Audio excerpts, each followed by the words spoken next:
Bonjour et bienvenue en direct sur KTV, sur les réseaux sociaux et à la radio pour ce temps de parole consacré à la restauration mais surtout à l'hôtellerie.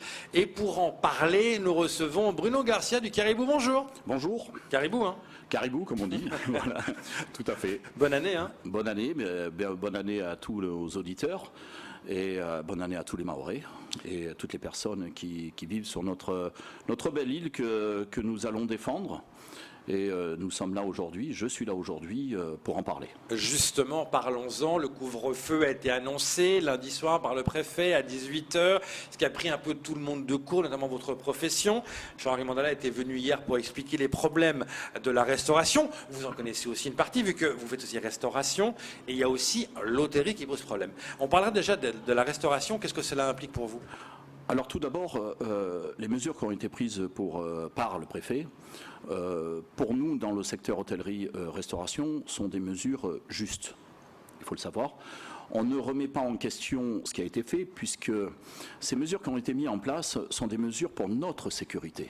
Il faut être responsable dans la vie. Il faut savoir aussi dire, quand ça ne va pas, on tape du poing, mais quand ça va aussi, il faut le dire.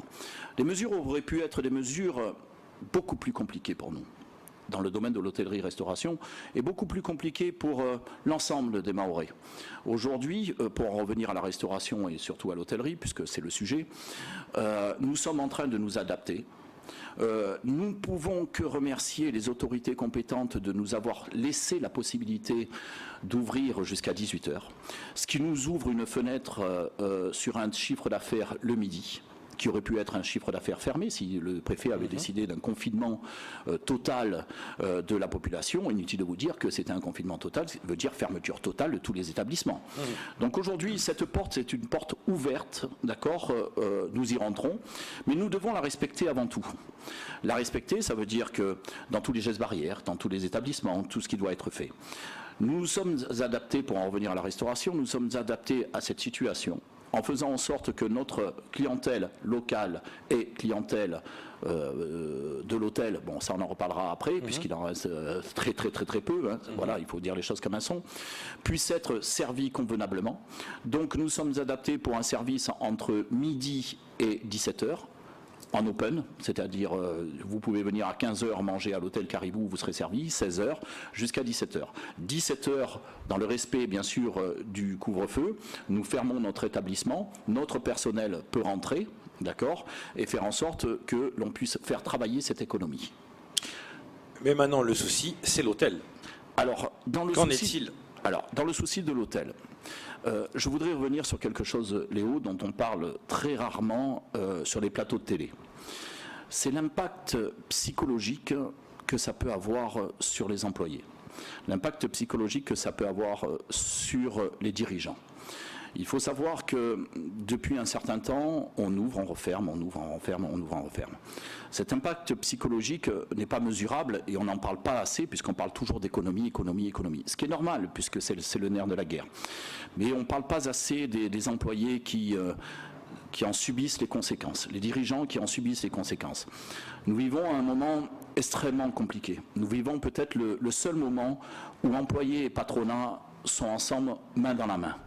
Pourquoi ? Parce qu'on veut tous s'en sortir. Et grâce à ça, grâce aux syndicats aussi, qui sont présents aussi pour nous aider aussi, nous arriverons à nous en sortir. C'est très difficile pour tout le monde, c'est très compliqué. Croyez-moi, je pèse mes mots et je peux vous dire que c'est très compliqué que d'aller voir des personnels en lui disant voilà, on a fait énormément d'efforts depuis 4 mois, on a remonté un hôtel depuis 4 mois et patatras, tout se referme. Toutes les réservations que nous avions sur les derniers jours, lundi, mardi, mercredi, ont toutes été annulées dans leur intégralité. Il faut savoir qu'il y a 3 styles d'hôtellerie et 3 styles de clientèle. Il y a la clientèle affinitaire qui vient à Mayotte pour voir de la famille, d'accord, et qui est souvent logée chez de la famille. La clientèle de tourisme qui représente très peu, hein, ça représente je crois 15% ou 15 ou 20% sur le secteur, dans le panel, et la clientèle d'affaires. Du moment où on vient à fermer l'aérien, on se comprend bien, ça veut dire de façon à faire en sorte que les personnes puissent être le plus protégées possible. Et ce qui se comprend, attention, hein, du moment où on met une septaine en place, inutile de vous dire que la clientèle d'affaires ne vient plus. Et c'est ça le problème, c'est la septaine. Parce que si encore il y avait les tests PCR, comme c'était d'habitude, hein, ceux qui parlent des métropoles avaient des tests PCR pour arriver à Mayotte. Ok, mais là, c'est quelque part la septaine qui fait que ça s'annule au niveau de l'hôtellerie. Lorsque le préfet a annoncé dimanche soir qu'il y aurait une septaine. Lundi soir, ouais. Lundi soir, pardon, excusez-moi. Inutile de vous dire que mardi, toutes les annulations, entre mardi, mercredi et jeudi, on n'a eu que des annulations. Le préfet aurait aussi pu annoncer la fermeture totale de l'aéroport. Vous voyez ce que je veux dire? Oui. Non mais il faut, voilà, on va pas lui tirer dessus. Je veux dire un truc, il aurait pu être beaucoup plus dur. Vous voyez ce que je veux dire? Il aurait pu être beaucoup plus. Mais est-ce que c'est trop la septaine justement par rapport à votre branche de l'hôtellerie? Ben Léo, ça ferme les portes à tout. Je vais vous dire une chose. Est-ce que vous vous voyez demain matin partir en clientèle d'affaires, rester une semaine enfermé dans votre chambre et au bout d'une semaine sortir pour négocier, pour faire des affaires? Notre clientèle est une clientèle qui, à peine avoir déposé ses affaires, ses bagages, est déjà sur le terrain, d'accord, pour travailler. Pour bosser, oui. Bien sûr. On a une clientèle qui passe une moyenne de séjour de 5 jours. Elle arrive souvent le dimanche soir ou le lundi midi, d'accord, et elle repart le vendredi midi. Notre clientèle est exclusivement, je veux dire à 85%, une clientèle réunionnaise. Il faut le savoir, en affaires, hein, en business, en affaires. Puisqu'il y a l'aérien entre la Réunion et... Il y a beaucoup d'échanges entre les deux. Voilà, tout à fait, ce qui est très bien pour l'économie mahoraise. Attention, hein, je ne remets pas du tout en question. Mais notre clientèle, entre guillemets, du fait qu'elle soit bloquée en septaine, ne vient plus. D'où le fait qu'on ait eu 100% d'annulation, d'accord, en l'espace de 3 jours. C'est-à-dire qu'on se retrouve avec un hôtel vide, un hôtel qui a refermé ses portes hier soir au niveau de l'hôtellerie, et encore mon personnel se retrouve au chômage partiel à partir de ce matin, d'accord ? Ce qui n'est pas évident pour lui, c'est ce que je vous ai dit. Ouais. Mais je crois que c'est ça. Vous savez, je suis venu pour parler de l'économie, mais je suis aussi venu pour parler des employés. Je suis aussi venu pour parler des gens qui souffrent, des gens qui du jour au lendemain se retrouvent enfermés chez eux et qui ne savent même pas quand est-ce qu'ils reprendront leur travail. Vous vous rendez compte l'impact psychologique que ça peut avoir sur ces personnes-là? Ouais. Même nous, on ne sait même pas, c'est pas dans l'être humain de ne pas se projeter. Hein, on s'entend bien. Moi, je ne sais même pas ce que je vais faire demain, Léo.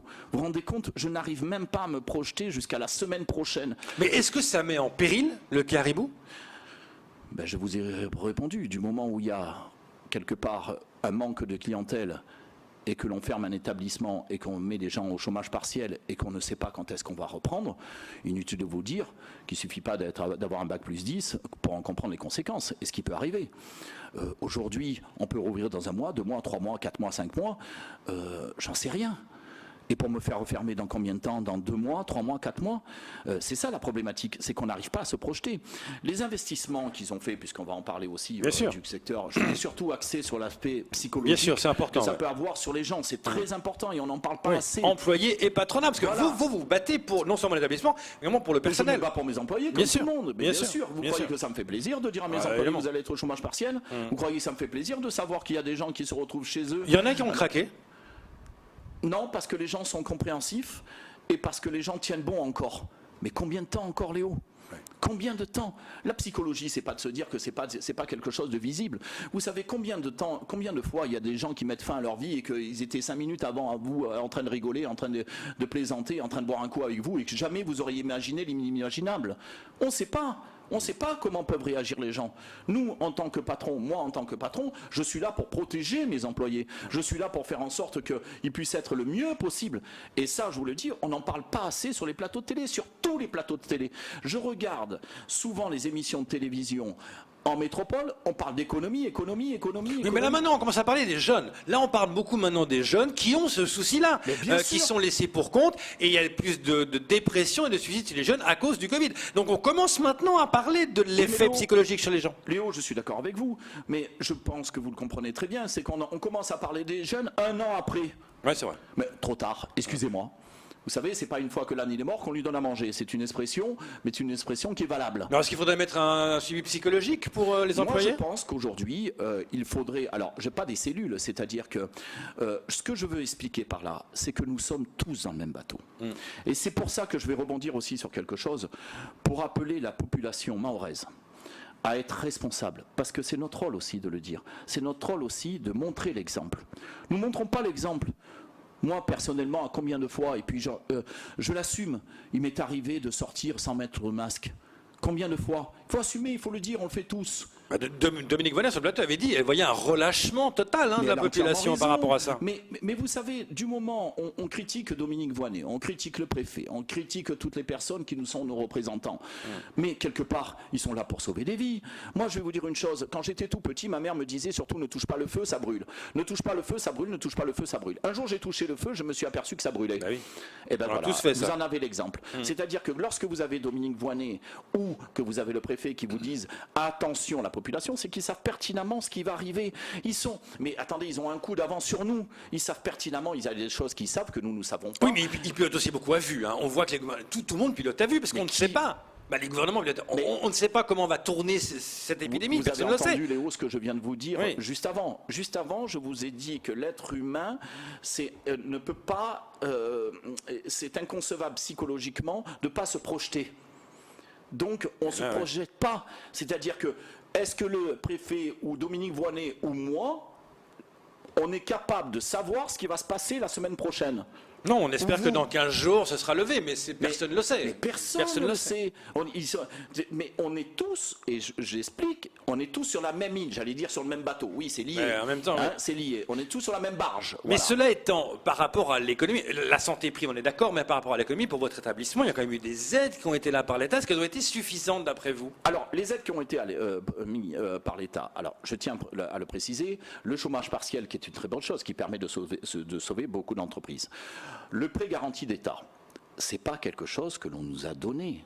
Oui, Moi, personnellement, au niveau de mon entreprise, comme beaucoup d'entreprises mahoraises, nous avons fait des demandes, et des demandes qui ont été plus ou moins acceptées. Il faut pas croire que nous sommes chez les bisounours et que toutes les entreprises ont eu le prêt garanti d'État. Non.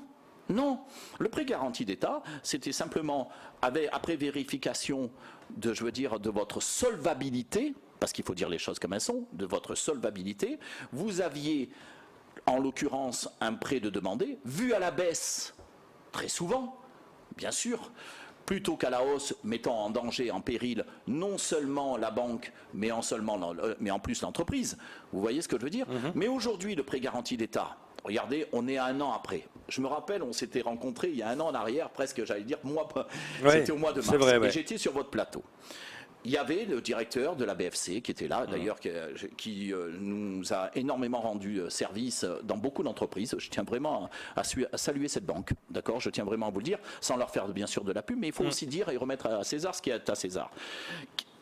Des prêts garantis d'État ont été octroyés. Aujourd'hui, est-ce que vous pensez que je peux aller dans une banque, aujourd'hui, en demandant une nouvelle fois un prêt garanti d'État, sachant qu'on va me demander de me projeter dans l'avenir et de faire une projection de ma trésorerie sur 2021-2022. Alors comment vous allez faire pour tenir? Parce que vous avez dit, les annulations sont faites, les gens ne viennent plus, donc il n'y a plus d'argent qui rentre. Vous dites, c'est difficile de redemander un prêt. Vous allez faire comment? Les entreprises ne pourront pas tenir. Rappelez-vous l'année dernière, lorsque je vous ai dit, on tirera les conclusions que dans 1 an. Ouais. Vous vous rappelez, je vous l'avais dit. Bien sûr. Beaucoup disaient, non, les conclusions, on est 1 an après. Les conclusions, elles sont très simples. Ça va aller très vite. Les tribunaux de commerce vont travailler très rapidement. Il faut dire les choses, il faut se dire, il ne faut pas se cacher. Je pense qu'on n'est pas dans une situation, et quand Dominique Voynet ou le préfet vous disent, ça va pas, ça va pas. On n'est pas dans une situation aujourd'hui de se cacher les choses. On doit se dire ouvertement les choses. C'est comme dans un couple. Dans un couple, c'est exactement le couple, dirigeant-dirigé est un couple qui est lié. Un couple, quand vous ne discutez plus avec votre épouse, inutile de vous dire, c'est qu'il y a une cassure, c'est qu'il n'y a plus rien à faire et que la fin est irrémédiable. Ouais. Quand vous continuez à discuter, c'est qu'il y a toujours un espoir.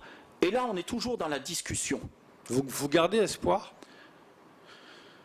Je vous ai parlé de l'impact psychologique que ça pouvait avoir.